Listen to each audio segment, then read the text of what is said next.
మాజీ ముఖ్యమంత్రి వైఎస్ జగన్మోహన్ రెడ్డి గారు లండన్ పర్యటనకు వెళ్ళాలనుకున్నారు. అయితే సిబిఐ కోర్టు ఆయనకు అనుమతి ఇచ్చేసింది.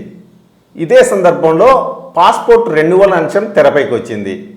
సిబిఐ కోర్టు 5 ఏళ్ళు రెన్యువల్ చేయడానికి ఓకే అని చెప్పింది. ప్రజాప్రతినిధుల కోర్టుకు సంబంధించి 1 సంవత్సరానికి మాత్రమే రెన్యువల్కు అనుమతి ఇచ్చింది. దానిపైన ఆయన హైకోర్టులో సవాల్ చేసినాడు. హైకోర్టు తాజాగా తీర్పు ఇచ్చింది. అందులో జగన్కి అనుకూలంగా వచ్చిందని ఒకరు, వ్యతిరేకంగా తీర్పు వచ్చిందని మరికొందరు ఇట్లా మాట్లాడుతున్నారు. ప్రధానంగా టీడీపీకి అనుకూల మీడియా ఎక్కువగా ఉండడం వలన జగన్కి ఏదో వ్యతిరేక తీర్పు వచ్చిందనే సమాచారమే ఎక్కువ పోతుంది. దీన్ని ఎట్లా చూడాలా? ఈ విషయమై ప్రముఖ రాజకీయ విశ్లేషకుడు పురుషోత్తం రెడ్డి గారిని అడిగి తెలుసుకుందాం. ఏంటి పురుషోత్తం రెడ్డి గారు, ఇది ఏంటి అసలు ఏదో జగన్కు చుక్కెదురైంది అన్నట్టు ప్రచారం జరుగుతుంది. కోర్టు తీర్పుల్లో తన రాజకీయ ప్రత్యర్థికి పైన ఏదైనా ఒక లైన్ ఉంటే ఆ లైన్ని టాప్ లైన్లో తీసుకోవడం అనేది రాజకీయ పార్టీలు చేస్తుంటాయి. మామూలుగా తెలుగుదేశం వైసీపీల మధ్య ఏదన్నా విభేదాలు వచ్చినప్పుడు వాళ్ళకు అనుకూలమైన అంశాన్ని ముందుకు తీసుకొచ్చి మాట్లాడుకోవడం అనేది సహజం రాజకీయాల్లో. ఇప్పుడు పత్రికలు కూడా ఆ జాడ్యం అడ్డుకునింది. ఇప్పుడు జగన్మోహన్ రెడ్డి గారి కేసును చూసిన తర్వాత మనం వాళ్ళ ఇంటర్ప్రిటేషన్ చేద్దాం. జగన్మోహన్ రెడ్డి గారు సిబిఐ కేసులు ఎదుర్కొంటున్నాడు. అవును. ఈ సిబిఐ కేసులు ఎదుర్కొన్నప్పుడు మామూలుగా పాస్పోర్టు ఏసాకు అప్లై చేయాలంటే పాస్పోర్ట్ ఉండాలి. అవును. పాస్పోర్ట్ ఎప్పుడు కూడా 5 ఏళ్ళకి ఇస్తారు, 10 ఏళ్ళకి ఇస్తారు. అవును. 5 ఏళ్ళకి ఇస్తున్న పాస్పోర్టు తీసుకొని ఏదైతే కేసులు ఉన్నాయో ఆ కోర్టు పరిమితి తీసుకుంటారు. జగన్మోహన్ రెడ్డి గారు సిబిఐ కేసులు ఎదుర్కొంటున్నాడు కాబట్టి వాటిలో పిటిషన్ వేశాడు. 5 ఏళ్ళు ఇమ్మని చెప్పి పాస్పోర్టు పర్మిషన్ ఇచ్చింది. మరియు రొటీన్గా ఇంగ్లాండ్ పోవడానికి కావాల్సినటువంటి అనుమతులన్నీ ఇచ్చింది సిబిఐ కోర్టులో. సీరియస్ కేసులు అవి, సిబిఐ కేసులు. అదే సందర్భంలో జగన్మోహన్ రెడ్డి గారికి పొంగు నారాయణ గారు ఎవరైతే మంత్రి ఉన్నాడు ఇప్పుడు, ఆయన ఒక పరువు నష్ట దావా కేసు ఒకటి ఫైల్ చేశాడు. రాజకీయ ఆరోపణలు అవన్నీ, అది త్వరగా తేలదు, వేశారు. అది పెండింగ్ ఉంది. అయితే జగన్మోహన్ రెడ్డి గారికి మనకున్న సమాచారం ప్రకారం ఇప్పటి వరకు వాళ్ళు నోటీస్ కూడా ఇవ్వలేదు. ఇది ఇదైతే నారాయణ గారు జగన్మోహన్ రెడ్డి గారు అక్కడ నుంచి రాలే, ఇంతవరకు నోటీస్ ఇవ్వలేదు. కేసు రిజిస్టర్ అయింది కానీ నోటీస్ ఇవ్వలేదు.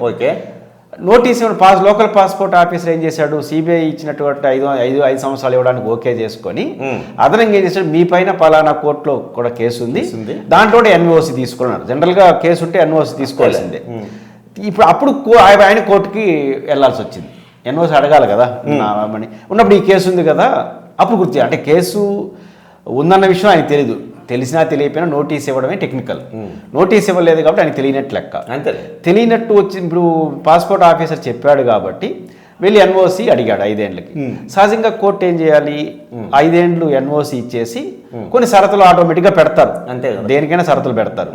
కాకపోతే కోర్టు ఏం చేసింది, 5 ఏళ్ళు ఇవ్వకుండా 1 ఇయర్ పర్మిషన్ ఇచ్చి అదనంగా కొన్ని షరతులు పెట్టింది. అంటే 20,000 పూచీకత్తు ఇవ్వాలి, పిలిచినప్పుడు కోర్టుకు హాజరు కావాలి, ఇట్లాంటి కొన్ని షరతులు, అండర్టేకింగ్ ఇవ్వాలి, ఇవన్నీ కొన్ని చెప్పారు. ఏ కోర్టు అయినా ఇచ్చేదే కదా, ఇచ్చేదే. కాకపోతే ఇక్కడ అనూహ్యం ఏంటంటే ఒకటి బెయిల్ ఇచ్చినప్పుడు ఇస్తారు చూడు, అట్లాంటి షరతులకు కనిపిస్తున్నాయి. సహజంగా జగన్మోహన్ రెడ్డి ఉద్దేశం ఏంటంటే 1 ఇయర్ ఇవ్వడం పాస్పోర్ట్కి 5 ఏళ్ళు ఇస్తారు కదా అనేది మేజర్ ఇష్యూ. ఆయన మేజర్ గొడవ 5 ఏళ్ళే రెన్యువల్ పాస్పోర్ట్ రెన్యువల్ 5 ఏళ్ళు ఉండాల్సింది, 1 ఇయర్ ఇవ్వడం అనేది ఆయన యొక్క ఇష్యూ. దాంతోపాటు నాకేం బెయిల్ ఇస్తున్నారా వీళ్ళు, ఇతర నోటీస్ కూడా లేదు, నేనే ఎన్ఓసి కోసం వచ్చాను, బెయిల్కి ఇచ్చే షరతులు పెట్టారేమో, ఎందుకు అవసరం అని ఎట్లా కోర్టుకి వెళ్తున్నాడు. పనిలో పనిగా దీనిలో మెన్షన్ చేసినాడు. దానికి ఏమంటాడు ఆయన, 5 ఏళ్ళు అనేది ఆయన రైట్ గా అడిగినాడు, అది మెయిన్ కోర్టుకి వెళ్ళడానికి. 2 సిబిఐ కోర్టు నాకు ఇలాంటి రిలాక్సేషన్ ఇచ్చి పంపించింది, మెయిన్ కేసు ఉన్నదే, ఇంతవరకు నేను నోటీసు కూడా తీసుకొని ఈ కేసులో ఇన్ని షరతులు ఎందుకు, షరతులు కూడా రిలాక్సేషన్ ఇవ్వండి అని కోర్టులో అడిగాడు. కానీ మెయిన్ ఉద్దేశం 5 ఏళ్ళు. నిర్మోహమాటంగా ఆంధ్రప్రదేశ్ హైకోర్టు ఆదేశించింది 5 ఏళ్ళు ఇవ్వాల్సిమని. కాబట్టి ఆయన ప్రైమరీగా ఎందుకైతే కోర్టుకు వెళ్ళాడో అది సక్సెస్, విజయం సాధించినట్టు. అదనంగా ఈ కోర్టు ఇచ్చినటువంటి షరతులు, ఆ కేసు పూర్వాపరాలు అవన్నీ కోర్టుకు తెలియదు కదా, అనవసరం కదా. కాబట్టి ఏం చేసింది కోర్టు, ఏమి షరతులు పెట్టింది, నువ్వు పోవద్దనిందా, పిలిచినప్పుడు రమ్మనింది, 20,000 రూపాయలు బెయిల్ ఇవ్వలేదు, బెయిల్ కేసు కాదు కానీ 20,000 రూపాయలు పూచీకత్తు ఇవన్నీ అడిగింది. సరే కోర్టుని ఆమోదించి మీరు వెళ్ళండి, కోర్టు షరతుల్ని మీరు యాక్సెప్ట్ చేసి అండర్టేకింగ్ చేసి 5 ఏళ్ళు ఏమని ఆదేశించింది. అంటే ఆయన మెయిన్ మోటివ్ నెరవేరింది. షరతులు వర్తిస్తాయంటే షరతులు కోర్టు ఇచ్చే ఏ తీర్పైనా చూడండి షరతులు వర్తిస్తాయి. ఎందుకంటే కోర్టు బెయిల్ ఇచ్చినా కూడా కండిషన్ పెడుతుంది, ఎవరికైనా కండిషన్ పెడితే కదా. కాబట్టి జగన్కైనా అది మినహాయింపు కాదు. ఈ సందర్భంగా పత్రికలు నెట చూడాలి. మెయిన్ పాయింట్ ఏంటంటే షరతులు వర్తిస్తాయి. షరతులు జగన్మోహన్ రెడ్డి గారు కాదు, ప్రతి పౌరుడికి కోర్టులో ఏ తీర్పు వచ్చినా షరతులతో కూడుకునే తీర్పే ఉంటుంది. అన్కండిషనల్గా నువ్వు పో అని ఎవరికి తీర్పు ఇదు. బెయిల్ ఇవ్వడం అంటే బయట పోవడం కదా. బెయిల్ ఇచ్చినప్పుడు కూడా మీరు సహనిందితుల్ని ప్రభావితం చేయకూడదు, ఎవరు ఇవన్నీ ఇస్తూ ఉంటారు. దీన్ని సహజంగా ఇచ్చేదాన్ని అసహజంగా పైకి తీసుకొచ్చారు. అదేంటంటే ముఖ్యమంత్రి అయినా ఎవరైనా చట్టం ముందు సమానులే ఇది చెప్పాలి నాకు.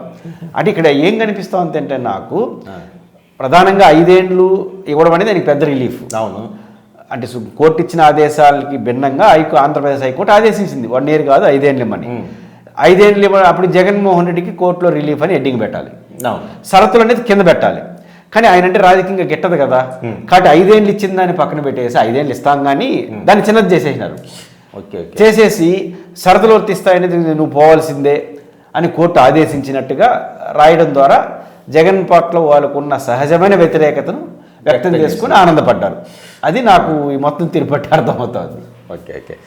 ఈ రాజకీయ ఎజెండాలో భాగంగానే జగన్ గారి పైన మీడియాలో వచ్చిన శీర్షికలను చూడాలా అనేది పురుషోత్తమ రెడ్డి గారి అభిప్రాయం.